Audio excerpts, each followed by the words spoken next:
राजनीतिक गलियारों में गर्मी सी आ गई है और ये गर्मी लाने वाले हैं लोजपा के लोग, चाहे चिराग पासवान हो या उनके विरोधी खेमा, चूंकि अब लोजपा दो खेमों में बढ़ चुकी है।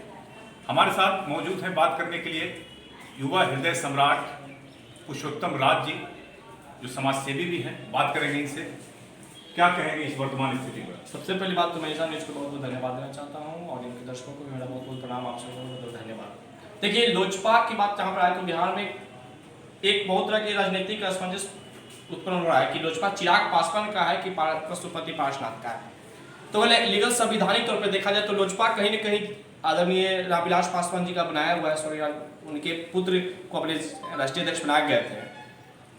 तो इतना जल्दी कहीं न कहीं एक चीज देखा जाए तो विधानसभा में जिस प्रकार से एक लोजपा पार्टी उभरा, भले ही सीट जीते या ना जीते, चुनाव में एक अच्छा परिणाम लेकर उतरे लोजपा। अब नीतीश कुमार को एक बहुत बड़ी पार्टी थी बिहार के लिए, उनको तीसरे नंबर पर ला फेंका। अब इनके शुरू से ही सोच था कि इस पार्टी को तोड़ देना है। सवाल ये नहीं है, सवाल है कि अब दो अध्यक्ष हो गए, राष्ट्रीय अध्यक्ष अभी के डेट में। एक तरफ चिराग पासवान कह रहे हैं कि मैं अध्यक्ष हूँ, एक तरफ पशुपति पारस कह रहे हैं कि मैं अध्यक्ष हूँ। अब कौन अध्यक्ष है, इसका फैसला कैसे होगा? देखिए, इसका फैसला तो चुनाव आयोग करेगा।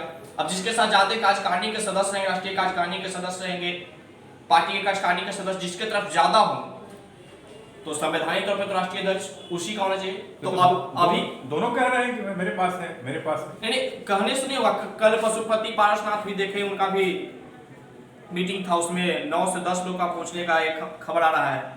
चिराग जी का भी वर्चुअल मीटिंग चला, उसमें 50 से 60 लोगों को शामिल हो रखे। तो कहीं न कहीं संवैधानिक तौर पर तो चिराग पासवान का ही लोजपा है, हम लोग मानते हैं इस चीज को। और जनता भी देख रही कहीं न कहीं, जब से पार्टी में बगावत का सूर धरा है उस समय से तमाम मीडिया चैनलों के माध्यम से देख रहे हैं, क्षेत्र क्षेत्र में घूम के लोगों से जब बातचीत कर रहे हैं तो सब लोग चिराग के तरफ अपना रुझान दे रहे हैं। हम भी एक युवा हित होने के नाते, युवा सोच रखने वाले, जिनका एक विजन था बिहार फर्स्ट, बिहारी फर्स्ट, इस मुद्दे के साथ हम भी इनके साथ हैकड़ी हैं और हम भी इनका समर्थन करते हैं। तो चिराग पासवान का जो है इस बार सब्र का बांध टूटा। उन्होंने कहा कि काहे का राम काहे का हनुमान। देखिए, बिल्कुल, जब एक व्यक्ति अगले को हनुमान बता रहा है कि मैं उनका हनुमान हूं, अब हनुमान को भी मदद मांगना पड़ जाए राम से, तो फिर काहे को राम काहे का हनुमान। भाई, राम को तो एक अपने सेवक को तो परिस्थिति में मदद खुद करना चाहिए, अब मदद मांगने से फिर राम हनुमान की रिश्ता का बात मानते हैं कि भाजपा से चिराग पासवान का दिल टूटा है।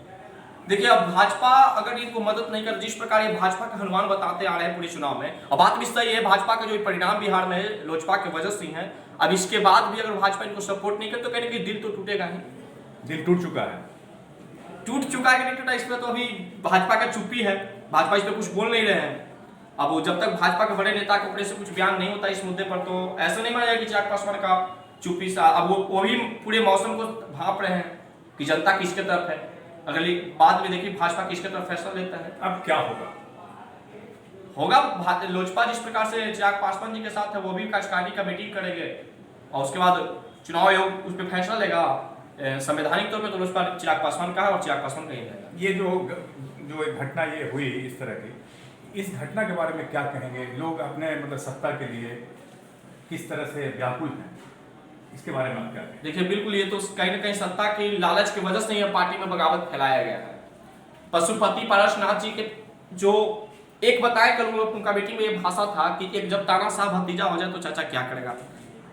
कहीं ना कहीं हमको तो तानाशाही पशुपति पारसनाथ में देखने को मिला। जब पत्रकार बंधु से सवाल करे तो सवाल में अरे यार करवा के भागे। एक पत्रकार को इज्जत तो दीजिए साहब। आप मानते हैं कि सांसद है, आप मानते हैं कि केंद्रीय मंत्री, आप मानते हैं कि भाजपा लोजपा के बहुत बड़े नेता है, लेकिन आप पत्रकार के सामने जीरो है। पत्रकार एक लोकतंत्र का चौथा स्तंभ है, उन्हें इज्जत देना चाहिए। उन्हें भी जवाब देने से वो कतरा रहे थे, तो कहीं ना कहीं हमें तो आना जाएगा कि तानाशाह पशुपति पारसनाथ में ही है। और जदयू में खुशी है, जदयू क्योंकि जदयू को बहुत नुकसान पहुंचाए थे चिराग पासवान। देखिए, कहा गया कि जब घर टूटे तो जेवार लूटे और जेवार टूटे तो पूरा संसार लूटे। वही आज लोजपा में है और कहीं ना कहीं इसका एगो होम्योपैथी के इलाज करते हैं जदयू के, वो ऑपरेशन किए हैं। तो आज हमको पहली बार देखने सुनने को मिल रहा है कि जनता वोट देकर नेता चुनता है, लेकिन वहां पर कुछ लोग जाकर चौकीदार बन जाते हैं तो कुछ लोग जाकर डॉक्टर बन जाते हैं। ये बहुत बड़ी एक सोचने वाली बात है। अब वो लोग भी राजनीतिक ऑपरेशन करते हैं। पहले डॉक्टर बीमारी का ऑपरेशन करते हैं, राजनीतिक का भी ऑपरेशन शुरू हो गया। तो देखिए, कभी कभी डॉक्टर को खुद भी ऑपरेशन करने की जरूरत पड़ जाती है। तो हो सकता है चिराग पासवान ने बोला कि मैं शेर का बेटा हूं, जंगल फाड़ के निकलूंगा। आपको मैं आपके चैनल के माध्यम से किसी पार्टी विशेष की बात नहीं करता हूं, युवा होने के नाते आपको बता देना चाहते हैं कि आने वाले भविष्य में भविष्य उज्जवल है चिराग पासवान का। पशुपति पारसनाथ प्रिंस जी, जो भी पार्टी सांसदों से नहीं चलता है, पार्टी कार्यकर्ताओं से चलती है। सांसद का आना जाना लगा रहता है, फिर सांसद बनेंगे पार्टी में। एक बात आप क्या कहना चाहेंगे कि भावना, जो आम आवाम का भावना, कार्यकर्ताओं की भावना, लोजपा के कार्यकर्ताओं की भावना किनके साथ जुड़ा हुआ है और क्यों जुड़ा हुआ है? लोजपा के कार्यकर्ताओं की भावना, पार्टी के जो कार्यकर्ता हैं, सबसे अधिक कार्यकर्ता चिराग पासवान के समर्थन में है। इसके बाद अगर हम जो वोट देने वाली जनता की बात करें, तो जहां तक लोगों से हमारे संपर्क में चैनल के माध्यम से इस चीज को देख रहे हैं कि चिराग पासवान की तरफ लोगों का रुझान बहुत ज्यादा है। कहीं ना कहीं पशुपति पारसनाथ जी का यह दावा है कि 30 से 32 जिले जो मेरे एथी में है पूरे बिहार के लिए, तो इनको सोच लेना चाहिए कि आप ये गलत बात बोल रहे हैं। आपके कल रैली में इस तरह का नहीं दिखा। सिर्फ आपका जो ये समर्थन था, एक केसर जी हैं लोजपा के बताते, लेकिन जदयू के नेता हैं, ये काफी इसमें उत्सुक है। सौरभ पांडे का नाम आ रहा है कि सौरभ पांडे की वजह से ये सब हुआ, इसके बारे में देखिए सौरभ पांडे कौन है तो हम नहीं जानते, लेकिन चिराग पासवान को जिस प्रकार से वो लोग गलत ठहरा रहे हैं, वो उस प्रकार के चिराग पासवान नहीं है।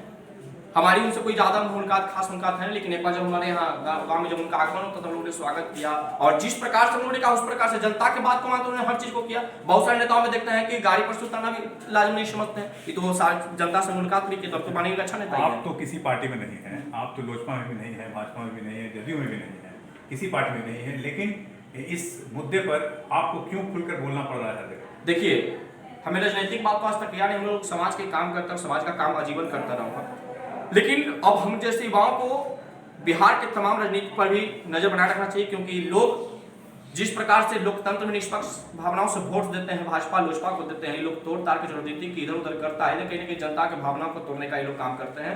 और माननीय मुख्यमंत्री जी से हम एक आग्रह करेंगे कि आप तोड़ जोड़ कर राजनीतिक न करके आप अभी से भी जमीन लेवल पर काम करें, आपका पार्टी फिर से मजबूत होगा। कहीं आप बहुत बड़े, लेकिन इनका शुरू से ही तोड़ जोड़ का राजनीति रहा है। एक बैसाखी है, ये बिना बैसाखी के चल ही नहीं सकते, विकलांग पार्टी है ये, एक तरह समझे तो जदयू विकलांग पार्टी है, कभी इसको तोड़ कभी इसको तोड़, इनका शुरू से तोड़ जोड़ का ही रहा है। और इस बार देखिए इनका 16 सांसद चल गया सदन में भाजपा के गठबंधन से, आप दूसरे पे बता रहे हैं कि हमारे पास वोटर अधिक है। आपको बताना चाहिए कि आपकी कितनी औकात थी वो 2014 वाली विधानसभा में जब आप अकेले चुनाव लड़े थे, तो आपको मात्र 1 सांसद। तो आप बैसाखी वाले हैं, बैसाखी पर ही आप चल सकते हैं, बिना बैसाखी का आप नहीं चल सकते।